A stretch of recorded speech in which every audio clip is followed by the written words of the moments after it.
All right.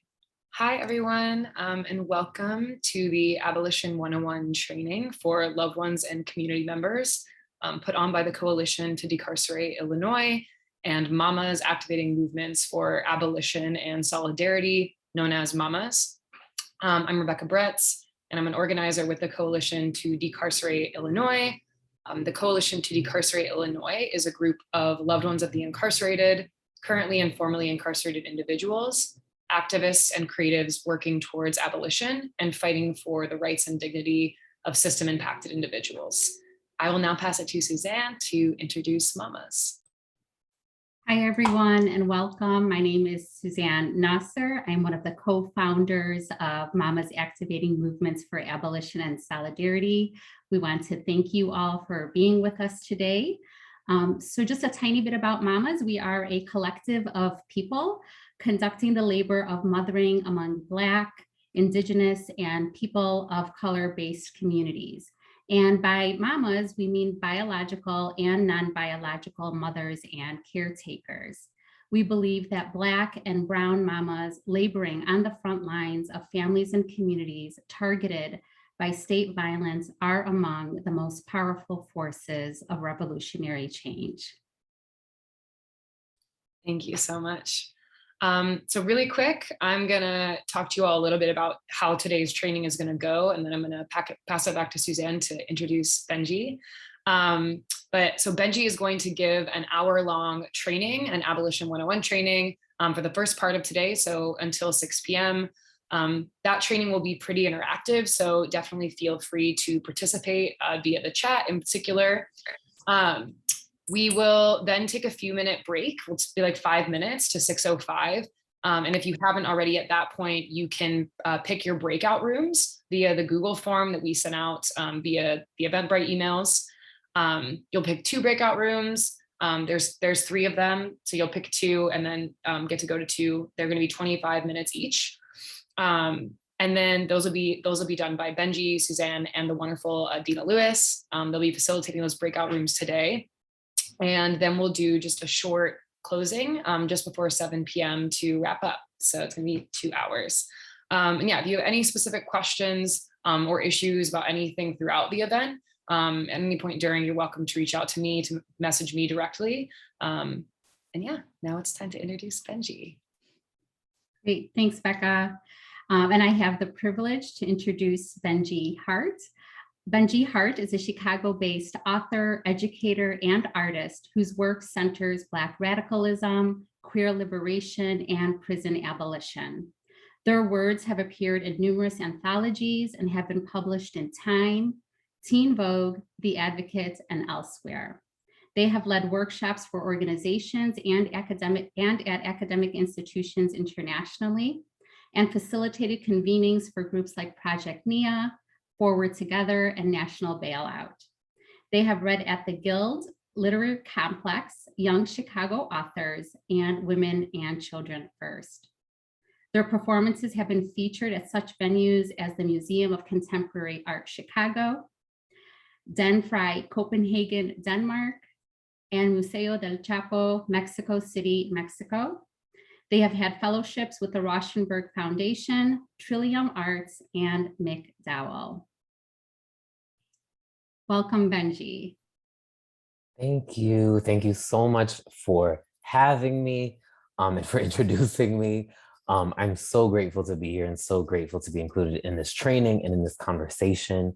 I think it's so important, obviously, not just to talk about abolition, but specifically to talk about abolition with the families, the communities, and the people who are most directly impacted by the police and prison system. So I really appreciate all the folks who have been integral in putting this training together, and really grateful to be included.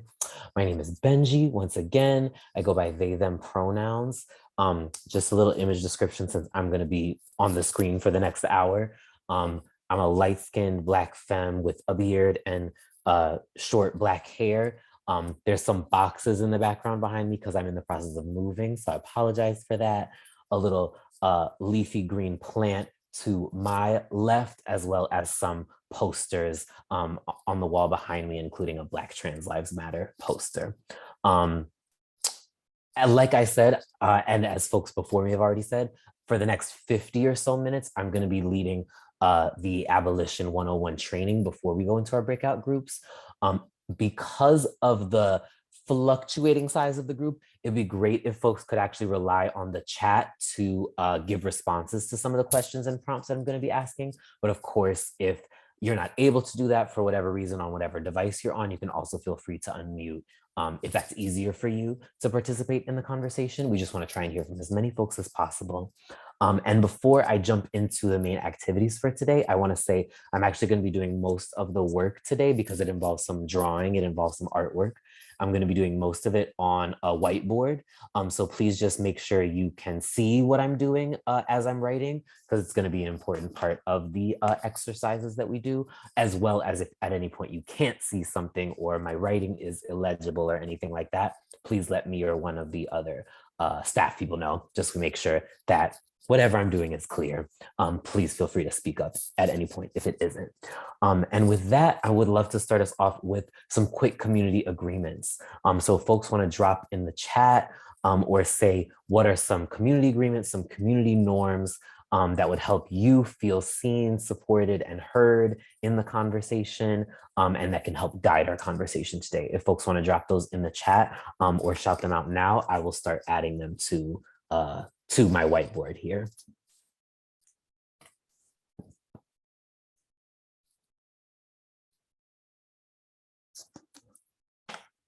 Black femmes to the front. Okay.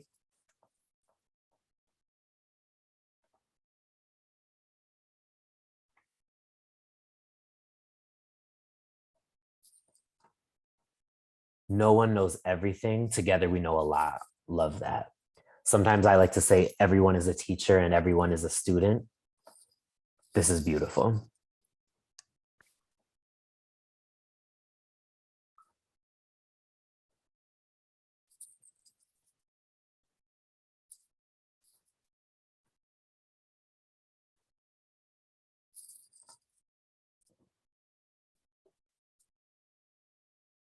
Throw glitter, not shade. Let's be supportive and celebratory of each other.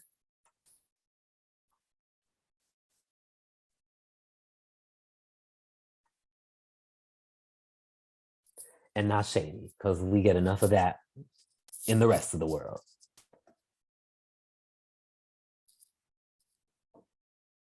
Any other ones that feel important to folks? Make I statements. Speak from the I perspective.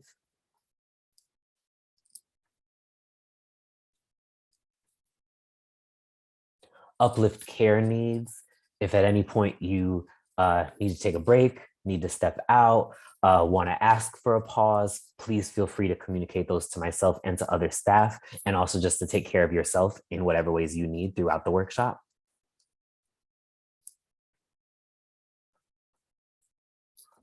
Uplift care needs. Ask for clarifications or supports when needed. Absolutely. We're here to ask questions. No one knows everything. Together we know a lot. So we're here to learn and we're here to ask questions. And that includes when we don't know something or when something's not working for us in the process as well.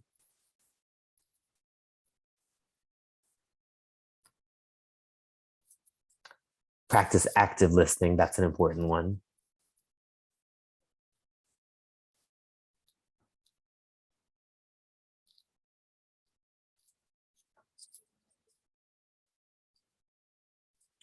Any last ones that feel important to folks?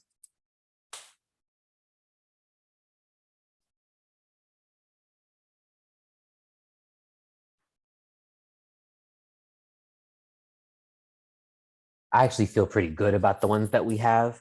I think Black Femmes to the Front actually says it, but just a reminder of move up, move back, being mindful of who's taking up space in the conversation and really trying to center Black folks, women, femmes, trans and queer folks, and just being conscious of the space that we're each taking up so we can, again, try and hear from as many folks in the room as possible.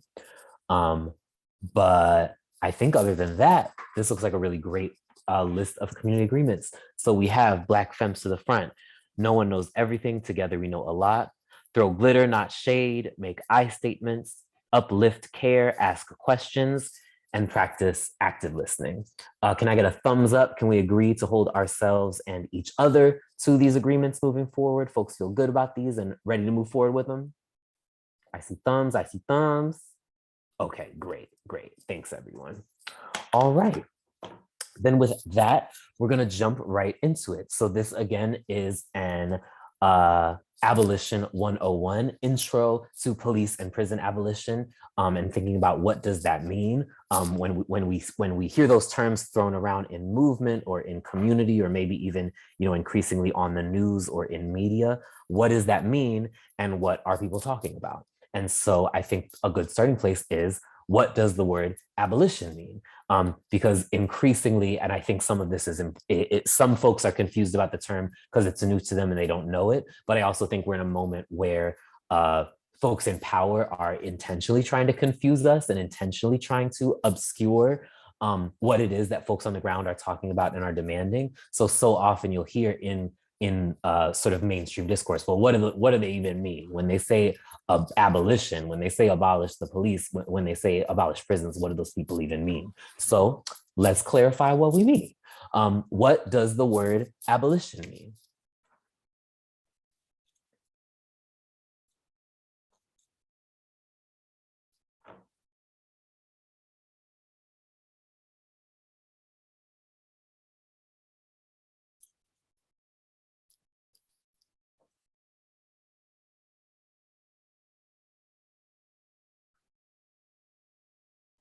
To get rid of something permanently. No problem, take your time.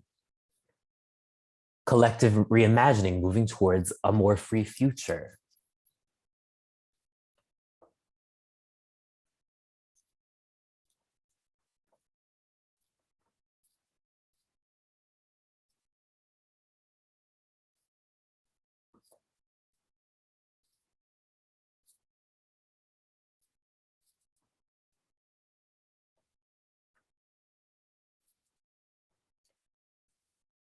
Rebelling against unspoken norms.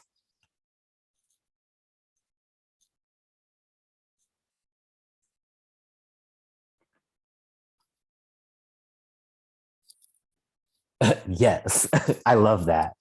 We have getting rid of something permanently, collective reimagining, rebellion against norms. I love the words that we're already generating here. Building resources. Yes.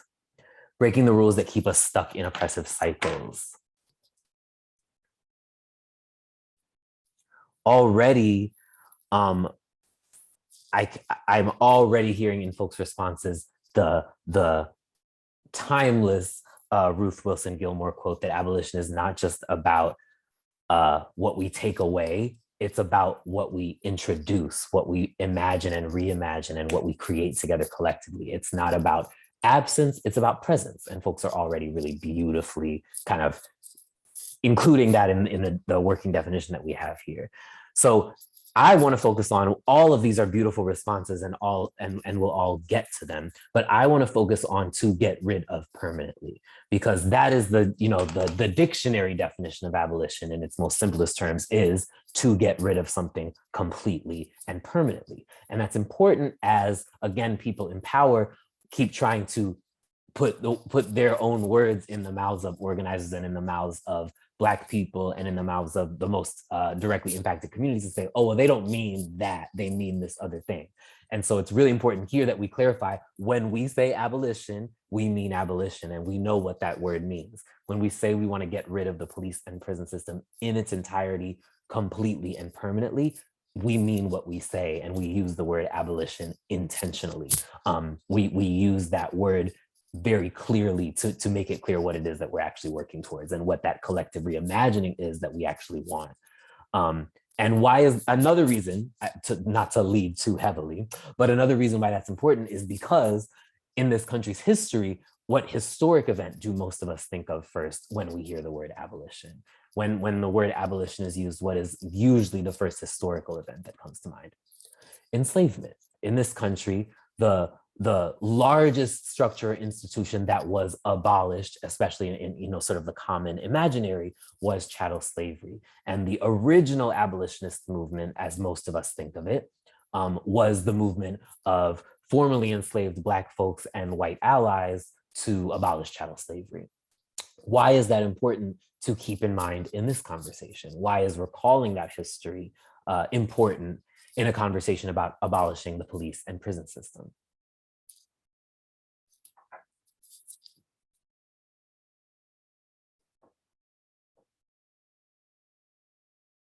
The roots remain. Many of those systems are still in play today because the prison system is modern day slavery. Anyone want to add anything to those responses? It's the same thing. Yes, exactly. The police and prison system in this country is a direct outgrowth of chattel slavery. It's also a direct outgrowth of indigenous genocide and repression of workers' rebellions. There are many tributaries. There's more than one source that sort of feeds into where our modern police and prison system evolved from, but all of them are bad. All of them are racist. All of them are violent. All of them are antithetical to feminism. And all of them should be abolished. And so we cannot say we've abolished chattel slavery when the system that we know evolved directly out of chattel slavery, evolved directly to maintain the racial order that was ended with chattel slavery. We cannot say that chattel slavery is over until the police and prison system is also over with. We cannot say we have actually abolished this repressive white supremacist system until we also abolish its ableist, eugenicist predecessors. Exactly. Yes, so thank you very much for all these important comments in the chat as well. So in order to drive that message home, and in order to clarify again, not just what we mean when we say abolish police and prisons, but as folks have already so beautifully put it, what is the imagining that comes in the wake of that abolition? What are the things that we actually want? What is the presence that we're striving for in the intentional absence of the police and prison system, in the intentional dismantling and destruction of the police and prison system? What do we want instead? Abolition pushes us to answer that question just as much as it pushes us to ask, how do we get rid? How do we move beyond the police and prison system? We also want to start asking, what is beyond? When we get there, what do we want to see? And so the activity that we're going to do today is one that comes from the No Cop Academy campaign.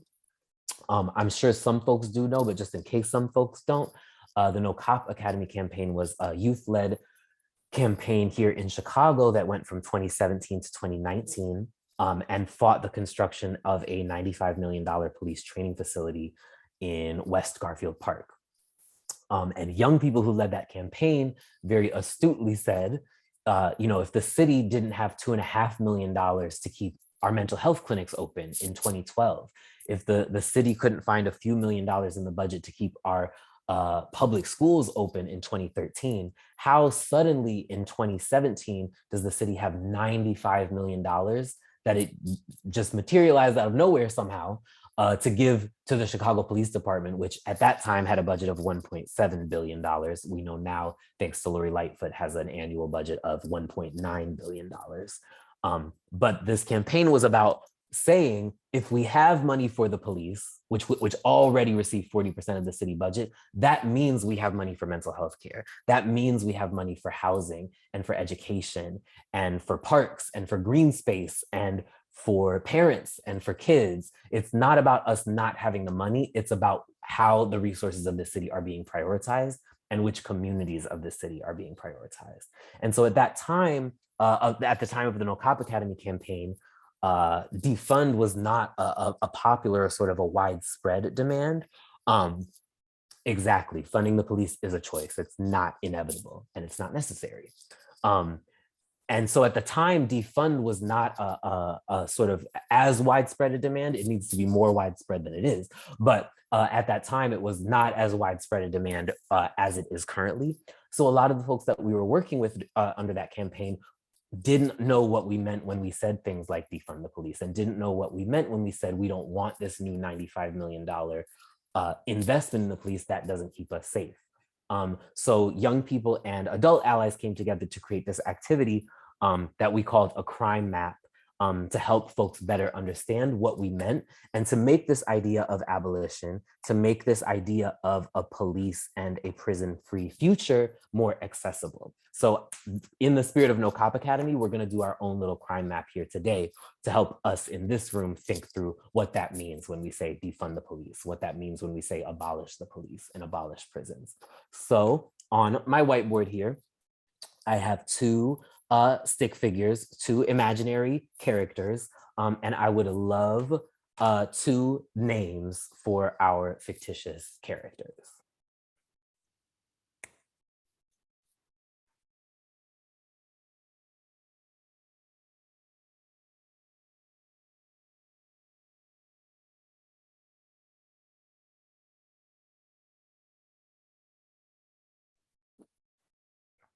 Okay, I have Jay and Sparkle. First come, first serve. All right, so we have Jay and Sparkle. And now I would like us to think, what is a form of harm? What is a form of violence? What is a form of conflict? Oh, and thank you so much for dropping No Cop Academy in the chat. I appreciate you. What is a form of harm, conflict, violence that we might observe, we might even ourselves experience on a regular basis in our own neighborhoods, our own town, our own city, our own community, walking to the train, on our way to work? What's a harmful interaction we might observe? Transphobia.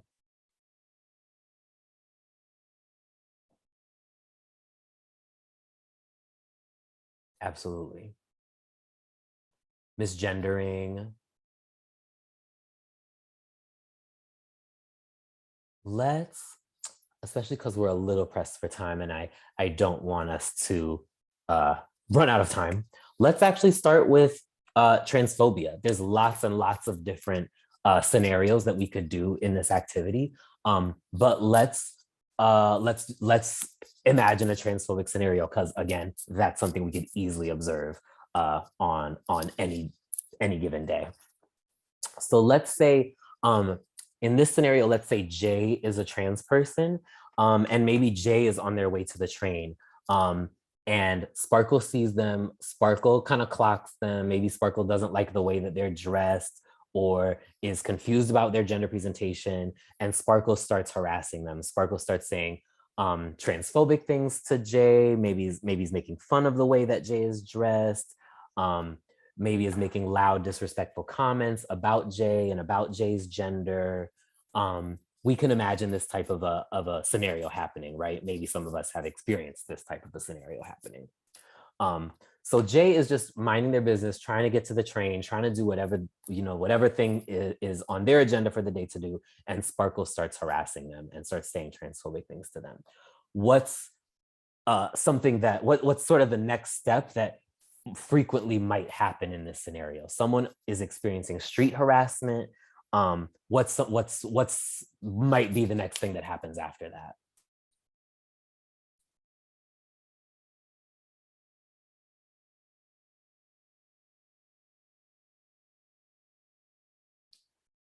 Bystanders see the harassment happening. Jay is probably trying to mind their own business. Jay is like, please, I just need this person to leave me alone. Like, I'm really just trying to get to the train. Like, please stop bothering me. Maybe some bystanders witness this harassment happening. What might happen next?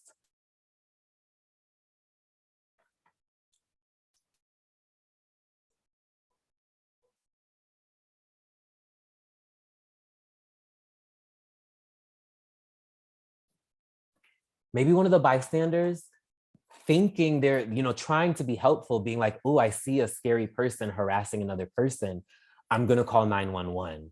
I'm going to call the police to get the police involved. And it's true, we haven't said anything specifically about what the specific identities of Jay and Sparkle are, but we can imagine certain things happening. If Sparkle happens to be a big Black person who's making the transphobic comments, that's going to set off different alarms than if Sparkle is a white person making the transphobic comments. If Jay is a Black or brown trans person, if they're a trans femme, if they're non-binary, all those things are going to set off different alarms than if they're white or if they're cis or if they're passing. All of these different factors can definitely come into play here. So let's imagine that a bystander wanting to do the right thing, trying to do the right thing, calls 911 because they see Sparkle harassing Jay. And then the police show up. What happens next?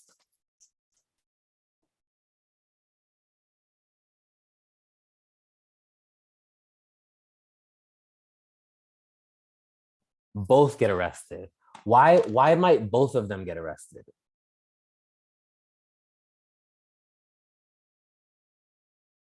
Because one is trans.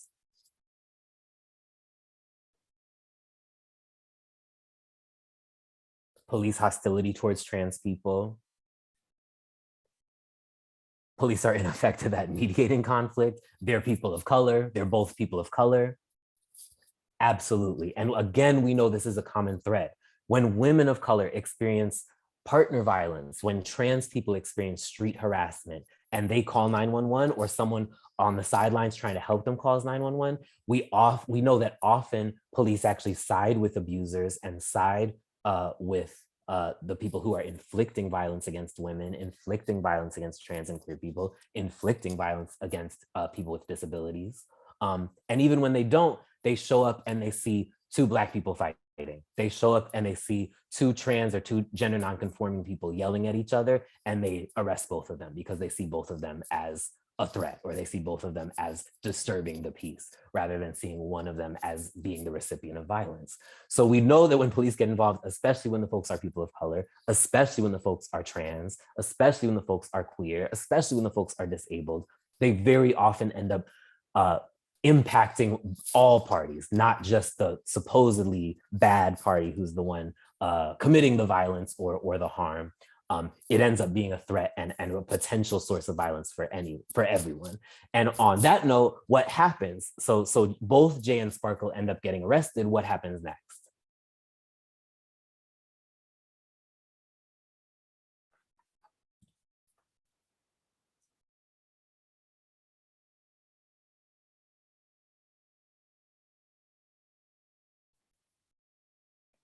They're entered into the carceral system. They're detained and maybe held in gendered facilities based on what's on their ID or based on just how they're being read by the arresting officers, which means that a trans person could end up being misgendered and being detained and held with people who are unsafe to them.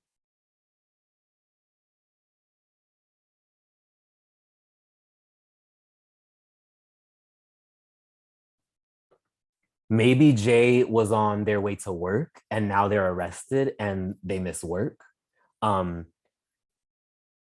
Maybe Sparkle's maybe Sparkle already has a record, and this new arrest is gonna make housing a bigger issue for them. They might lose their housing as a result of this arrest. Jay or Sparkle, one or both of them, might be assaulted by the police, might be sexually harassed by the police. They might be physically assaulted by the police. They might be shot by the police. All this potential violence ensues potentially from this 911 call. So let's pause that for a second. We know, or we've established that calling 911 into this instance of transphobia did not solve the problem. In fact, it ended up exacerbating and even introducing new factors of harm and of violence into the problem. Let's zoom out for a second, which we're already starting to do just in our telling of this story. Let's zoom out and ask what was going on in these characters' lives that led up to this harmful interaction. And I want to actually start with Sparkle. What might be going on with Sparkle that they ended up engaging in this transphobic harassment, in this transphobic attack? What were they doing there? What was going on with them that led to this harmful interaction where they started harassing Jay?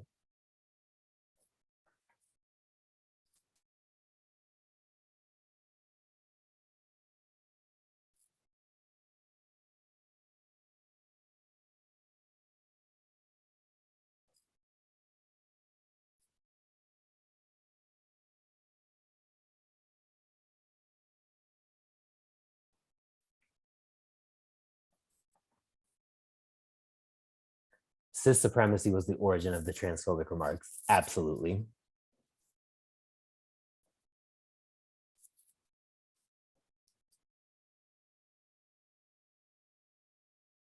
Sparkle grew up in a household that consistently critiqued Sparkle and others around them for things outside of the bounds of cis normativity. So maybe Sparkle themselves is actually struggling with their gender identity. Yes, maybe Sparkle is struggling with their gender expression for whatever reason. They live in a homophobic or a transphobic household. They grew up in an environment where it wasn't safe for them to express their gender identity the ways that they wanted or explore their sexuality in the ways that they wanted. And they see someone else that they perceive who's doing that, and it actually brings up some trauma for them. Yeah, so maybe Sparkle has survived some transphobia and homophobia of their own that we don't know about, survived some violence or some judgment of their own that Jay just being about their business, living their lives is bringing up.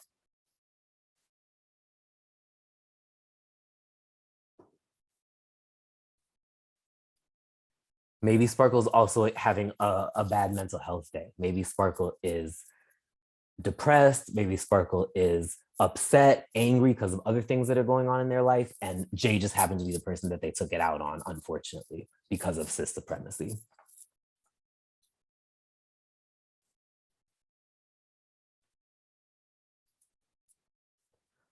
Let's keep going. What is going on in Sparkle's life that's leading to their mental health, their emotional health not being in a good place? What's going on in Sparkle's life that might be the reason they experience some of their own gender repression or sexual repression that led them to make some of these transphobic comments?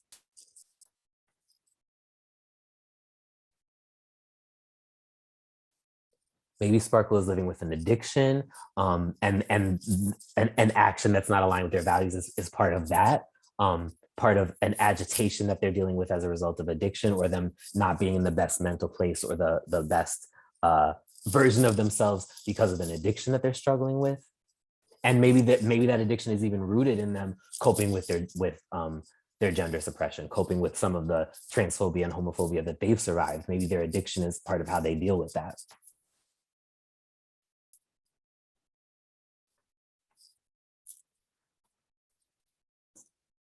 These are really nuanced and very real answers. This is a scenario I bet a lot of us are familiar with, or at least can imagine.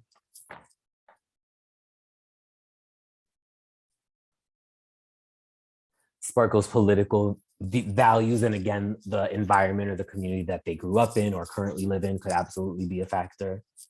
I think these are all great. Great is a weird word to use, but very realistic and very detailed and nuanced factors that could be absolutely leading to Sparkle turning up and disrespecting Jay the way that they did. They could be a survivor of sexual violence themselves, and we know that folks often commit types of harm that they are themselves the survivor of. So maybe, again, as folks have already kind of suggested, this might be them acting out some of the violence that they themselves have experienced, and some of the trauma that they themselves are carrying that's causing them to reenact that trauma on other people. Absolutely. Now let's talk about Jay. What's going on in Jay's life? We said Jay is on their way to, we know Jay is trans, and we know Jay is on their way to their job. What else is going on in Jay's life? What's happening in Jay's world and in Jay's day when all this went down and they ended up getting arrested, unfortunately. Workplace transphobia. So maybe this is a new job they just got, but they're already experiencing microaggressions on the job. They're already, trying to hold it down, but the job is already stressful because of microaggressions they're experiencing at work.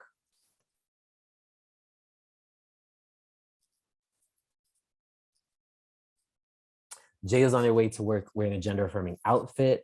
And maybe it's their first time and they wanted to experiment. They're exploring their gender identity. And this is like their first time, like wanting to try something new. Would be like, what does it feel like to pop out dressed like this? And they're like really trying to do the thing.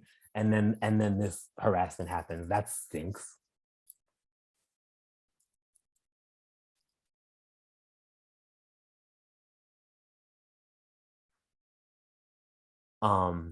yeah, maybe part of why this is happening is it's really late at night. The only job that Jay could find um, is really long and inconvenient hours, and they have to go to work late in the middle of the night when folks are often out and about using, going through things late night, just late night stuff popping off. That might have something to do with why this is happening. Maybe it's dark out and Jay and Sparkle are one of only a few people on the street, and that's part of what led to the harassment as well. So yeah, especially because we know how hard it is to find a job as a trans person, period. Maybe the only job that Jay was able to find is one that doesn't pay well, is long and inconvenient hours. And so this is not an ideal situation for Jay, but they're doing what they feel like they need to do to support themselves.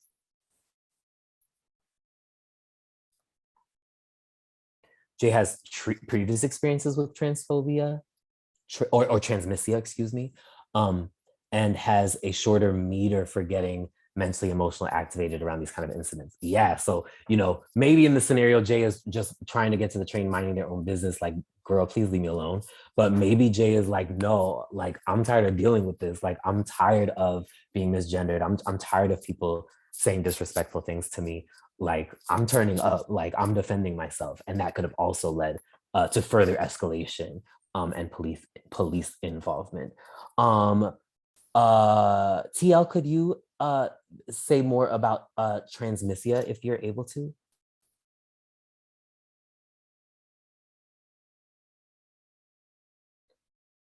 Alternate term to transphobia, trying to get away from that idea of fear and phobia, which tags a lot of our terminology. Fatmisia, because phobia is an actual disability and transphobia is not. So I appreciate that. Thank you for that, TL. Thanks for that knowledge.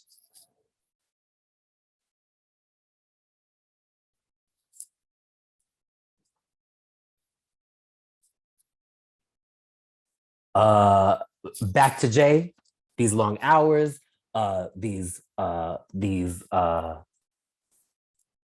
working conditions, as well as their own history of experiencing and surviving violence around their gender and around their transness. They were like, no, I'm not doing this today. I'm not going through with this. I'm not going to deal with this right now. All real things. Maybe Jay has children that are in their care.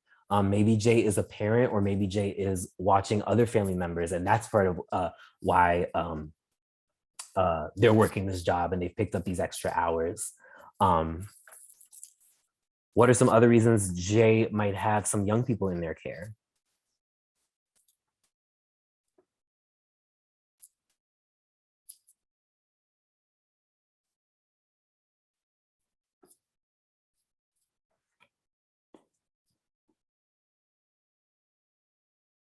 And we can also begin to think, how are those young people impacted by Jay getting arrested? Jay getting arrested isn't just a problem for Jay, it's also a problem for the young people that are in Jay's care. Jay might lose custody based on this arrest. Maybe this is Jay's chosen family or siblings. New trauma for the young people. Jay might, now that Jay's arrested, maybe Jay's going to be charged with something else. Oh, now this is child endangerment because you left the kids at home for a week by themselves. Jay's parenting abilities are called into question by DCFS. Why did you leave these kids alone? Well, why were you arrested? Well, why were you fighting with this person when you should have been home with the kids? Exactly. So for both of these characters, I'm going to pause us because we know we could keep adding to both of these stories. But for both of these characters, we see a complex list of factors leading to this harmful interaction on both of their parts. At what point in this story, at what point in this cycle, do the police and prison system get involved?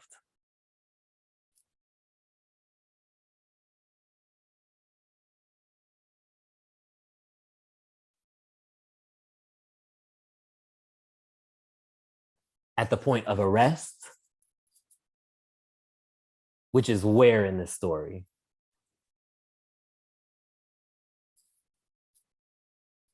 Folks make good points. We can trace the police and prison system throughout. this entire story. This is a good point.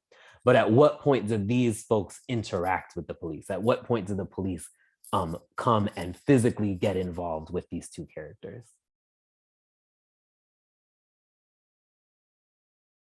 After the harm is done. So all of this violence, all of this structural and systemic violence has been happening to both of these characters. But once that spills over into interpersonal violence in a public place, the police and prison system get involved to do what?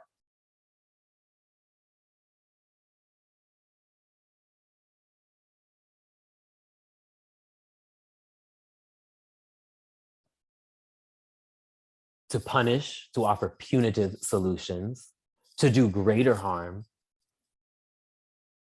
to add even more violence on top of the violence that's already happened, and to spiral folks into a never-ending cycle where it just leads back into all these same things happening all over again. Absolutely. Do you call the police because you need housing? No. Do you call the police because the hours at your job are too long and it's unsustainable for you? Do you call 911? No. Do you call the police because you got young people at home and you want to make sure they're okay and have somebody go watch out for them and take care of them?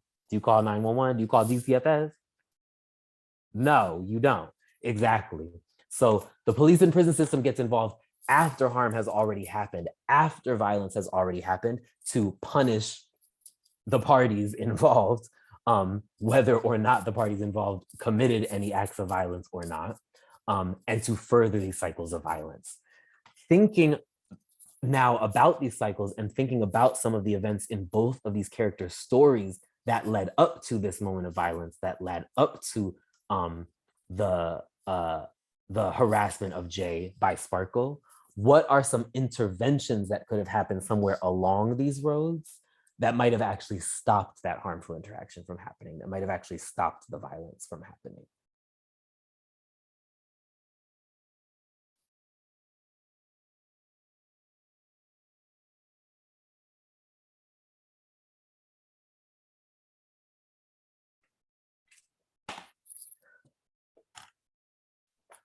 Okay, so there could have been some bystander intervention that called on community instead of calling on police.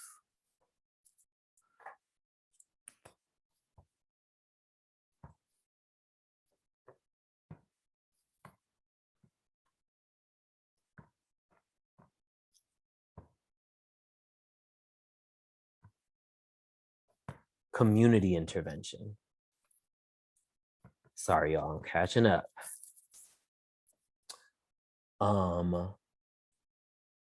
A bystander could have checked in with Sparkle and interrupted the comments. So a bystander could have came and had Jay's back, but a bystander could have also come and been like, yo, Sparkle, like, what good? Like, you need to go home. You're doing too much.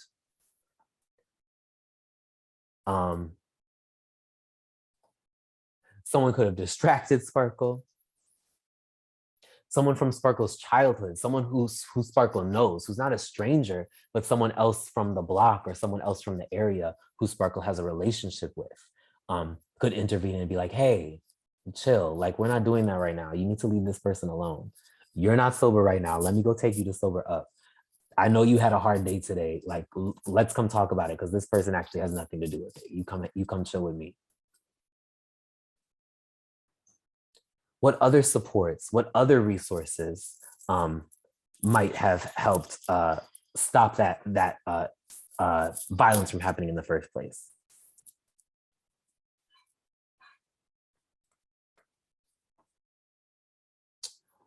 Someone could have offered to give Jay a Lyft or an Uber. So again, I would kind of classify that as bystander intervention or community intervention, but an important community intervention. Offer to cook them dinner, again, for Jay or Sparkle, like, you need a meal. Let me handle this right now. Yes. So we got the bystander intervention or the community intervention in the moment of the violence. These are all great examples of that.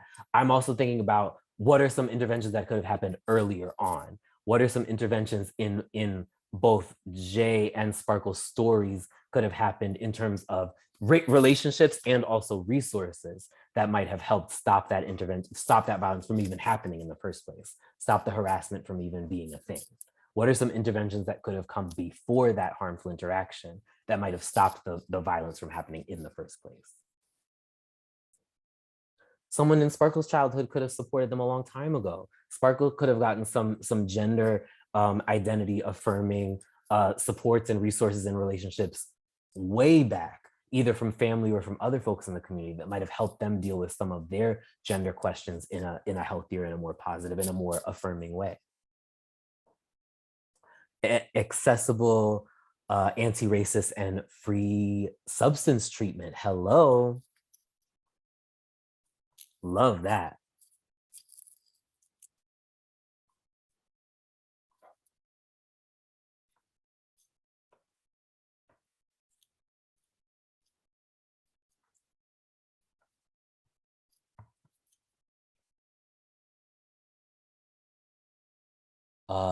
Sparkle could have practiced self-soothing. And again, how would Sparkle know how to do that? Who would have helped Sparkle or taught Sparkle how to do that? Because that's a very important skill.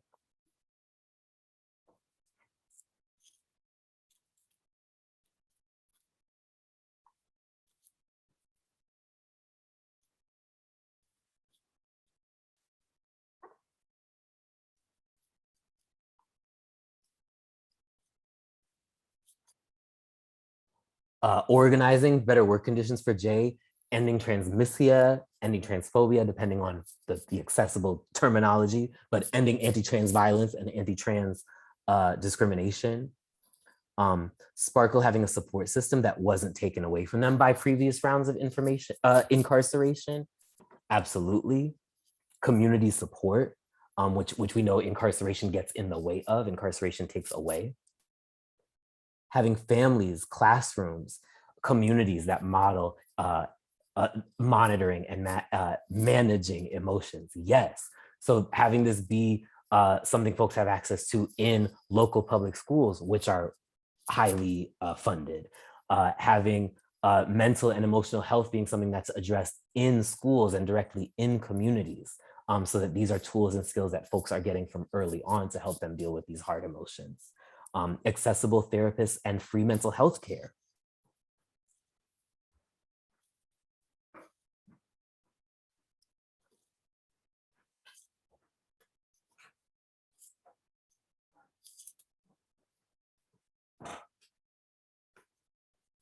Yes, yes.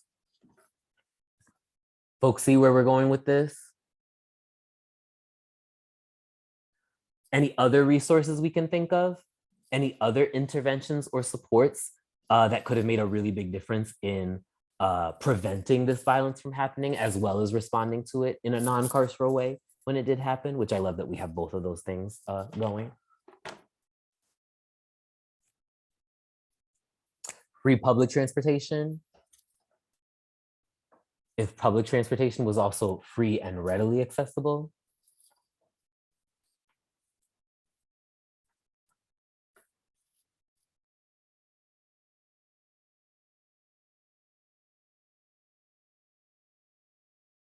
Training specifically for trans people on how to stay safe, and also trainings for other members in the community of how to recognize and intervene when anti-trans violence is happening.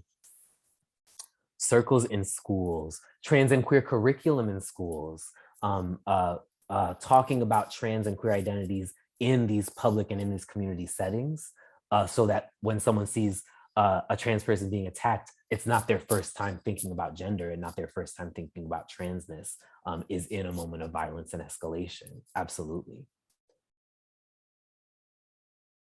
Actual de-escalation on the spot, sending them home or to work with an offer of future mediation. Yes. And again, folks in the community having relationships in order to do that. Being like, I actually do mediation work and I know both of y'all, or if I don't know one of y'all, I can give you my card, or I can, tell you where to go. I'm at this office every day. We're always doing mediation in the community. Like, come through. Like, next week when both of y'all are off work, come through and like, let's talk about this. People trained to do grounding skills in the moment, community de-escalation, and folks where that might even be, I'm thinking about like Mask, Mothers Against Senseless Killings, folks who actually just posted there to de-escalate and to be like, no, we got this. Like, this is what we do. Yes. And trained to do grounding skills in the moment, 5 seconds to see, touch, etc. And that being something that's needed for both Sparkle and Jay. I think that's so important that all these resources we're listing here are actually ones that both Jay and Sparkle would benefit from, and that both Jay and Sparkle would be made safer by having these kinds of resources in place. Yes. Y'all are hitting it on the head. I'm gonna pause there, not because this list is done.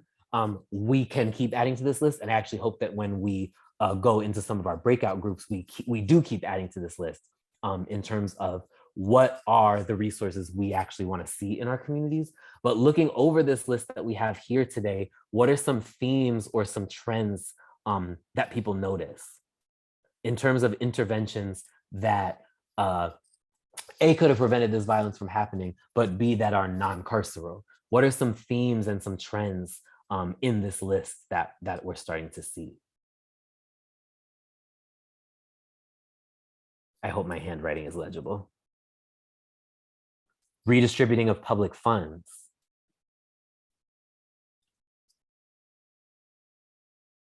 All of these resources would help the whole community, not just these two individuals. The resources we listed here, while they'd be great for Sparkle and Jay, would benefit all of us. Need for mental health care, and specifically free, anti-racist, high quality, community responsive mental health care. Changing language and moving away from punitive language. No problem, Nina. Thanks for coming.